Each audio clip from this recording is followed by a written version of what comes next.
नारा है कि विकास सबका साथ। अच्छी बात है, हिंदू मुसलमान करते रहो, सबका साथ है। कट्टर हिंदू बनो, कट्टर हिंदू बनो। फावड़ा लो, फावड़ा लेके चलो और देश में जगह जगह हर देशवासी 142 करोड़ फावड़ा लेके चले और देश में जगह जगह खोदे, वहां से जमीन से पानी निकाले, खनिज पदार्थ निकाले, तेल निकाले, गहना जवाहरात निकाले, गोल्ड निकाले, कुछ भी निकाले, मगर मंदिर खोद के मस्जिद ना निकाले। कि हे पंडितों, हे ब्राह्मणों, जो है अंडा न खाना, मुर्गा न खाना, मीट न खाना, शराब न पीना कर रही है। सब सही है। इसी माँ के लाल में हिम्मत ने जो रोक दे, सर्वे होके रहेगा, इसमें कहीं कोई संशय नहीं है। अगर हम सर्वे न्यायालय को मानते हैं, आप संविधान को मानते हैं, तो संविधान के अनुसार आपको मिला है सर्वे करने का, तो आप पत्थर चलाएंगे, आप पत्थर चलाएंगे। चलिए, प्लेसेस ऑफ वर्शिप एक्ट 1991 क्या है? देखिए, इसके बारे में मुझे जानकारी नहीं। जो आप संविधान की बात कर रहे हैं, आप सुनिए, आप संविधान की पढ़ा हूँ, उतना मैं आपको बताया। आप संविधान की बात कर रहे हैं। 1991 का या तो कानून ना मानो या तो फिर जेल की सलाखों के पीछे चलो। जज साहब, काहे के जज तुम? जब A to Z वॉइस, जनगण की आवाज। जय हिंद दोस्तों, A to Z वॉइस जनगण की आवाज है। मैं ज़ैनब आकिर खान आप सबका स्वागत करती हूँ। क्यों कोई हिंदू धर्म पे सवाल उठाएगा? क्यों कोई मुस्लिम धर्म पे सवाल उठाएगा? क्यों बुद्ध, जैन, सिख, ईसाई धर्मों पर सवाल उठाया जाएगा? क्यों हमारे भारत को धर्म की राजनीति पर बांटा जाएगा? इसके ऊपर जवाब लेने के लिए आज हम जनता के बीच में आए। चूँकि मोदी जी करते हैं मन की बात, तो थोड़ा करीब आ जाइएगा। हम करते हैं जन की बात और क्यों का जवाब चाह रहे हैं कि क्यों भारत को धर्म की राजनीति पर बांटा जाएगा।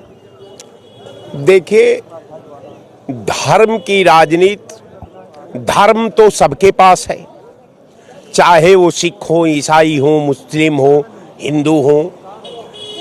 धर्म हम समझते हैं कि धर्म का एक शाब्दिक अर्थ आत्मबोध से है, आत्म शांति से है। तो जब धर्म आत्म सात करने का विषय है, तो आखिर आत्मसात जो व्यक्ति का धर्म है, आत्मसात का है, तो फिर उस धर्म को सार्वजनिक करने की जरूरत क्या पड़ी?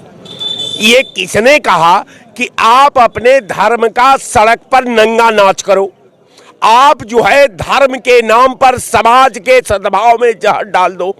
अब किसने आपको कहा कि धर्म के जड़ में आप मंठा डाल करके जला दो? तो कहने का मेरा मतलब कि धर्म का जहां तक मामला है, ये धर्म की लड़ाई नहीं है, ये लड़ाई सत्ता की है। और सत्ता की लड़ाई में सत्ता पक्ष धर्म का हथियार से लड़ रहा है। जिस तरह धर्म के आधार पर रावण भी राम से जंग किया था, कंस भी कृष्ण से जंग किया था, दुर्योधन भी पांडवों से जंग किया था, यही धर्म का आधार है, यही धर्म की परिभाषा है। कहने का मेरा मतलब कि धर्म का आडंबर रच करके पूरे देश का, पूरे मुल्क की एकता को, इसके अखंडता को, इसके सद्भाव को, इसके भाईचारा को आप उस अग्नि कुंड में डाल करके जलाने का काम न करें। इसलिए कि हर व्यक्ति अन्न खाता है, हर व्यक्ति इसी धरती पर पैदा हुआ है, हर व्यक्ति एक राह से आया है और उसी राह से जाना है। तो कहने का मेरा मतलब कि धर्म सत्ता का हथियार बन चुका है। धर्म से किसी का कोई लेना देना नहीं। उनको धर्म के आधार पर प्रधानमंत्री बनना है, उनको धर्म के आधार पर मुख्यमंत्री बनना है, उनको धर्म के आधार पर एमपी एमएलए बनना है। तो फिर जब वही हथियार काम आ रहा है, तो सद्भाव का हथियार का हम धर्म को उठाएंगे? हमको तो उस हथियार की जरूरत है जिस हथियार से हम विधा को भेज सकते हैं, हम एकता को भेज सकते हैं, हम अखंडता को भेज सकते हैं, और पूरे विधान पर एक छत्र झंडा फहरा करके, एक छात्र उसको हथियार बना करके, और पूरे हिंदुस्तान के नौजवानों का, दलितों का, पीड़ितों का, शोषितों का, सारे लोगों का हिस्सेदारी का वध कर देंगे। यही मेरा धर्म है, यही सरकार चाहती है, यही सरकार कर रही है और यही सरकार करने वाली है। अगर और कोई सवाल हो तो आगे पूछ लें। अजमेर शरीफ को लेकर क्या सोच रहे हैं? 700 साल 100 साल पुरानी मजार पे आज सवाल उठाया जा रहा है। सवाल जिसने उठाया वो जात का जैन है। जैन दूसरे रूप में शिव का भक्त है। वही मुसलमान भी सोचता है और वही हिंदू भी सोचता है। ईश्वर सबका एक ही है। नदियां एक घाट बहुतेरी। इसी गंगा में श्मशान घाट भी है, जिस गंगा जल में कोई पैर नहीं छुलाना चाहता, और इसी गंगा जल में प्रयाग भी है, जिसके लिए सुकरात तड़पा करता था। सुकरात जैसा बड़ा फिलासफर दुनिया का, वो भी सुकरात जो है प्रयाग के जल के लिए तड़पा करता था, और वही प्रयाग का जल गाजीपुर में है। वही श्मशान घाट है जिस जल से कोई अपना पैर नहीं छूना चाहता। तो कहने का मेरा मतलब समझने की बात है, उसे परखने की बात है, उसको अलग व्याख्या करने की बात है। और केवल धर्म का आडंबर है। बच्चों का भविष्य का क्या होगा? 10 साल से एक बच्चों को आपने नौकरी नहीं दिया। उत्तर प्रदेश में एक आपने लोहा फैक्ट्री नहीं बैठाई, एक पावर हाउस नहीं बैठाया, एक जो है कार्बन फैक्ट्री नहीं बैठी, एक गन्ना मिल नहीं बैठी, एक बैठे। आप कौन भारत का निर्माण कर रहे हैं? कौन देश का विकास कर रहे हैं? आप कह रहे हैं, आपका नारा है कि विकास सबका साथ। अच्छी बात है, हिंदू मुसलमान करते रहो, सबका साथ है। हिंदुस्तान पाकिस्तान सब की बात करो, हिंदुस्तान एक है। तो कहने का मेरा मतलब कि सबका साथ नहीं, सबके भविष्य में जहर डाल करके अपना हथियार से लोगों को मूर्छित करके, धर्म के नाम पर बेहोश करके पूरे प्रजातंत्र का हरण कर ले, यही आपका धर्म है, यही आपकी परिभाषा है, यही आप चाहते हैं, और ये आपको मुबारक हो। जय हिंद। धर्म पर सवाल क्यों उठ रहे हैं? क्यों आस्था पर सवाल उठाए जा रहे हैं? क्यों? कहीं जवाब लेने आई हूँ। भारतीय जनता पार्टी की सरकार बेरोजगारी, महंगाई, भ्रष्टाचार से ध्यान हटाने के लिए धर्म की बात करता है। और धर्म की बात इसलिए लोग फैला रहे हैं, मंदिर मस्जिद की बात करते हैं, हिंदू मुसलमान की बात करते हैं, हिंदुस्तान पाकिस्तान की बात करते हैं, लेकिन महंगाई, भ्रष्टाचार, बेरोजगारी, चिकित्सा, शिक्षा, स्वास्थ्य पर कोई बात नहीं करते हैं। ये भारतीय जनता पार्टी की सरकार है और विकास के नाम पे कुछ नहीं करते हैं। न अभी भाई साहब बोल रहे थे, न कोई फैक्ट्री लगाए, न कोई विश्व लेवल का विश्वविद्यालय बनाए, न विश्व लेवल का कोई अस्पताल बनाए, और विश्व गुरु बनने की बात करते हैं। और एक तरफ चंद्रयान पे यात्रा करने की बात करते हैं, वैज्ञानिक युग की बात करते हैं, दूसरी तरफ पाखंड की बात करते हैं।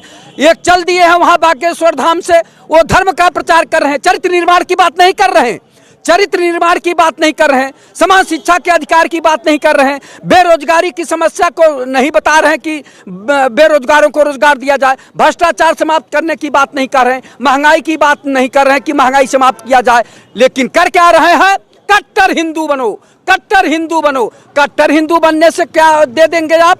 तो आपको जिस चीज को बताना चाहिए, आप वैसे ब्राह्मणों क्यों नहीं कहते अंडा मत खाना, शराब मत पीना, मीट मछली न खाना, तो वो नहीं बता रहे हो।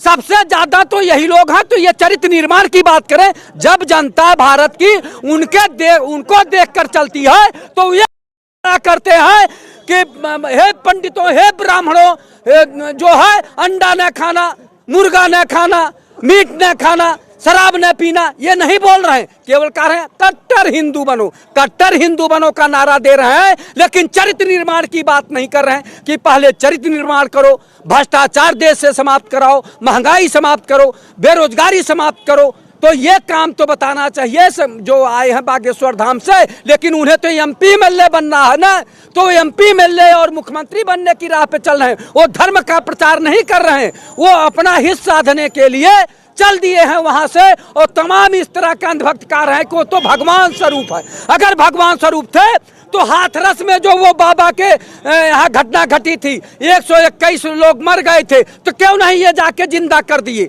अगर इतनी बड़ी शक्ति है तो इन लोगों को तुरंत जिला देना चाहिए था। कुटो, हम आ गए हैं, पीठ ठोकते, सब लोग जिंदा हो जाते। लेकिन ये लोग जनता को गुमराह कर रहे हैं, ये लोग मुद्दों से भटका रहे हैं।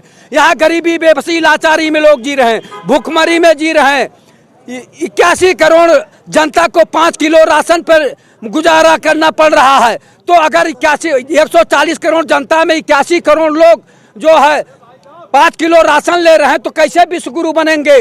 दफ्तर दफ्तर भ्रष्टाचार, कौन है इसका जिम्मेदार। जिले जिले में भ्रष्टाचार, कौन है इसका जिम्मेदार। तहसील में चले जाइए तो लेखपाल से लेकर एसडीएम तक भ्रष्टाचार में लिप्त है। थाने में चले जाइए तो सिपाही से लेकर थानेदार तक भ्रष्टाचार में लिप्त है। माननीय मुख्यमंत्री जी संत महंत हैं, कभी किसी गरीब के भेष में किसी थाने में गए, कभी किसी तहसील में किसान के भेष में गए कि हमारे कर्मचारी जनता के साथ कैसा व्यवहार कर रहे हैं। तो ये है माननीय मुख्यमंत्री जी उत्तर प्रदेश के संत और महंत। और इनके साथ जितने भ्रष्टाचारी हैं, MLA, MP, IAS, IPS, PPS, PCS, सब बगल में बैठ रहे हैं। इनकी संपत्ति की जांच कराइए। लखनऊ में बड़े बड़े हवेली, नोएडा, गाजियाबाद, नैनीताल में बड़े बड़े हवेली, बड़े बड़े कृषि पार्क और 6 फार्चूनर 5 फार्चूनर लेके चल रहे हैं। और किसके नाम से वो फार्चूनर लिए हैं, जिसके नाम से लिए हैं, क्या उनका जीवन स्तर फार्चूनर लेने लायक है? इसकी जांच क्यों नहीं माननीय मुख्यमंत्री जी करते? उन भ्रष्टाचारियों को क्यों नहीं जेल भेजते? केवल रोज कहते हैं बड़े बड़े अखबारों में, बड़े बड़े टीवी चैनलों पे, भ्रष्टाचार मुक्त उत्तर प्रदेश, गुंडा मुक्त उत्तर प्रदेश, अपराध मुक्त उत्तर प्रदेश। तो कैसे बहराइच में हो गया दंगा, कैसे हो गया संभल में दंगा, इसका जिम्मेदार कौन है? वहां का इलाऊ प्रशासन, इंटेलिजेंस प्रशासन, वहां का स्थानीय थाना, वहां के पुलिस प्रशासन, वहां का जिला प्रशासन और उत्तर प्रदेश सरकार की नैतिक जिम्मेदारी है। उनको अपनी नैतिक जिम्मेदारी लेना चाहिए। लेकिन वो दूसरे दलों पे आरोप लगा रहे हैं कि उन्होंने करवा दिया, उन्होंने करवा दिया। मुसलमान गोली चला रहे थे वहां पर, योगी जी हिसाब भी लेंगे इसका कह रहे हैं। योगी जी खूब हिसाब लें, लेकिन 7 साल से उनकी सरकार है, शासन प्रशासन उनके हाथ में है, उनके अंडर है। 7 साल से लाइव इंटेलिजेंस वहाँ क्या कर रही है, वहाँ का स्थानीय थाना क्या कर रहा है। जब ईंटा गुम्बा पत्थर बता रहे हैं पहले से रखे गए थे, वो फेंकने लगे। तो लाइव इंटेलिजेंस का काम क्या है? वो तो सुन के बता देता है कि वो होने वाला है, उसको तुरंत रोकिए। तो ये प्रशासन की फेलोर है, उत्तर प्रदेश सरकार की विफलता है। लेकिन माननीय मुख्यमंत्री जी अपनी विफलता को स्वीकार नहीं कर रहे हैं, वो दूसरे पे जो है दोषारोपण लगा रहे हैं। उन्हें इसको स्वीकार करना चाहिए और सुधार करना चाहिए। सच्चाई तो ये है, लेकिन वो मान कहाँ रहे? वो दूसरे पे दोषारोपण लगा रहे हैं कि वो फला पार्टी ने करवा दिया, फला पार्टी ने करवा दिया, फला पार्टी कार्यकर्ता थे। तो आपकी लाइव इंटेलिजेंस क्या कर रही थी इससे पहले? आपका जिला प्रशासन, पुलिस प्रशासन क्या कर रहा था, उस पर तो आप गौर करिए। तो सबसे बड़ी बात है माननीय मुख्यमंत्री जी, आप संत महंत मुख्यमंत्री है, समदर्शी है, समान दृष्टि से सबको देखना चाहिए आपको। अगर आप संत महंत हैं तो सबके साथ समान व्यवहार करना चाहिए, समान न्याय करना चाहिए। अगर ऐसा नहीं कर पा रहे हैं तो ये आपकी अक्षमता है, आपको ये सब स्वीकार करना चाहिए कि हमारी विफलता है।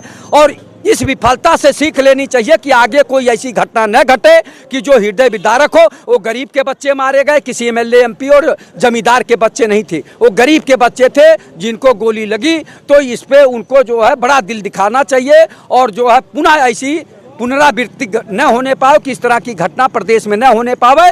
और सबसे ज़्यादा उत्तर प्रदेश के विकास में बाधा भ्रष्टाचार है। भ्रष्टाचार ही उत्तर प्रदेश के विकास के लिए अभिशाप है। पहले तो भ्रष्टाचार समाप्त करें माननीय मुख्यमंत्री जी। मैं उनसे निवेदन करना चाहूँगा कि पहले भ्रष्टाचार को समाप्त करें, चाहे जिस पार्टी के एमएलए, एमपी हैं और आईएएस, आईपीएस, पीपीएस हैं, सबकी संपत्ति की जाँच कराएं और उसको जब्त करें और उसको अगर भ्रष्टाचारी है तो उसको जेल भी भेजें। जय हिंद, जय भारत। आज हमारा भारत देश धर्म की सियासत में क्यों डूबता जा रहा है?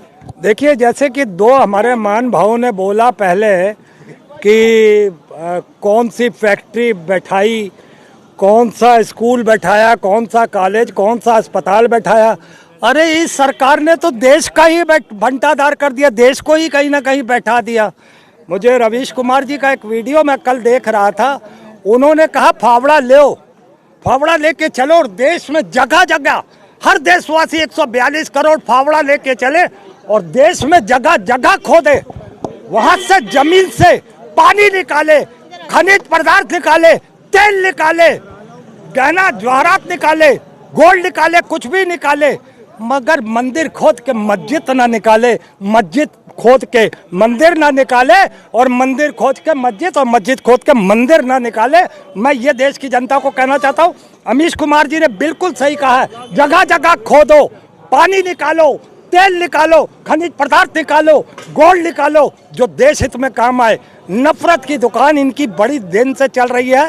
देश की जनता ने 2024 में जिस तरीके से खदेड़ा है नरेंद्र मोदी को, 27 में बाबा योगीनाथ भी अब सफर करते हुए जाएंगे, ऐसा मैं आश्वस्त हूँ। और बाकी कोई सवाल? अजमेर शरीफ को लेकर क्या सोच रहे हैं? जिस तरीके से अजमेर शरीफ की जो याचिका जो दायर की गई थी उसको जो एक्सेप्ट कर लिया गया, उस पर क्या सोच रहे हैं आप?